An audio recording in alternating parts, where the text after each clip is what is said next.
বিপ্লবীর দৃষ্টিকোণ নতুন প্রেম আলাদা বিশাল একখান আলাদা যুদ্ধক্ষেত্র। তো তুই যে বিপ্লবীরা দলে বা পছন্দ করেছি আলাদা যুদ্ধর দুর্গ অর্থাৎ শত্রুপক্ষর ক্যাম্প। তো সেই ক্যামার নিজের আয়তে আনিবার জেনে যে তোর যথেষ্ট তীক্ষ্ণ বুদ্ধিমত্তা এবং কৌশল প্রয়োগ করে নিয়ে আনা পড়িব। কৌশল প্রয়োগ করিবার ক্ষেত্রে যদি সামান্য এদিক সেদিক হয় তাহলে যে যুদ্ধক্ষেত্র তুই চলে পড়ে ছাড়কার হয়ে যাবে। তো ব্যবসায়িক দৃষ্টিকোণ নতুন প্রেম মানে হলো একখান মার্কেট প্লেস বা বাজার যেভাবে দলে হয়েছে হলো পণ্য বা যন্ত্র।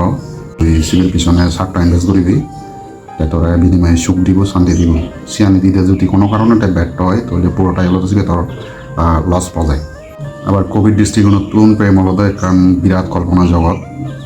সে তুই রাজা তো গার্লফ্রেন্ড রানী দুজনে সারা দিন মেঘরের চুতাচুতি ঘর হিন্দি হিন্দি তোমরা তুমুরি ঘর সুগে দিন জাল হয়ে এমন সময় যদি দিন গ্রহ তুমি গো জুলিয়াস সিজার এনে তোর রানীরে হরণ করে নিয়ে যায় দিয়ে হয় তাহলে অতীত তোর রানীলে হাতিয়ে স্মৃতি আনি লগ্ন হয় স্মৃতিচারণ ঘুরি ঘুরি তুই দেবদাসনে হয় কবিতা লিখি লিখি বাকি জীবনের হাতে না আর কোনো বিকল্প নেই।